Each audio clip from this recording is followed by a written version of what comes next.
look what I found. This is a Helgermite. This is a good one here. They like nice, cold, clean water, and they have exposed gills. So if there's sediment or things that can actually hurt him in the water, he would actually die. Oh, he's climbing over that guy. So we're actually be looking at aquatic insects that are living in the stream because they can tell us how clean or how dirty our streams are, believe it or not. We're trying to raise awareness around the 1,400 miles of streams and rivers in Lancaster County and the incredible resource that is. It's the source of our drinking water, and yet half of those 1,400 miles are polluted or impaired. Progress is being made, real progress is being made with focused effort, and it really takes all of us.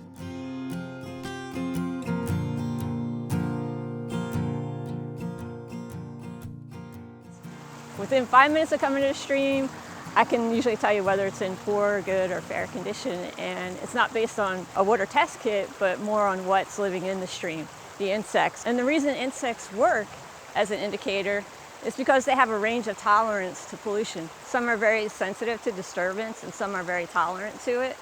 The sensitive ones are things like mayflies, stoneflies, and caddisflies.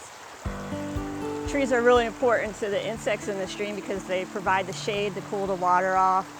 They have the nutrients from the leaves coming in, which is a food source for the bugs. They also prevent runoff going directly into the stream. Look around the area, you see tree tubes everywhere that you've never seen before, and that's people trying to protect their streams by putting up a buffer system. When we moved onto the farm a couple years ago, we saw the opportunity where we could actually do the responsible thing in terms of turning this stream around from basically chocolate milk that was running down here with animals in it, drinking, bathing in it, defecating in it, have some pretty quick impact in terms of getting those animals out of the stream. The restoration here is pretty new. I mean, it's just within the last couple of years that these trees have been planted. So the stream is still in bad condition. So it's going to take 10, 15 years before you start seeing a change in the insects. But this is a really kind of a special stream, believe it or not, because you do have all the farmers along the entire length of it going in on a project and trying to restore it. For the most part, people want to do the right thing. It's understanding why, the benefits of it, and that I think really helps. Lancaster has an opportunity to make a local plan that makes sense for us to meet nitrogen, phosphorus, and sediment goals.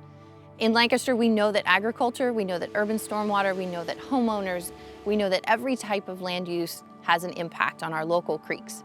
So we've got to prioritize our growth, our local priorities like farmland preservation, natural space preservation, as well as our own economic growth, our local jobs, and our quality of life. Those are all essential pieces of clean water story. We think in terms of watershed. So this feeds into the Little Beaver Creek, which ultimately feeds into the Peckway and then the Susquehanna and then Chesapeake Bay. About half of our streams are declared impaired by DEP. That means excessively polluted. That means unhealthy.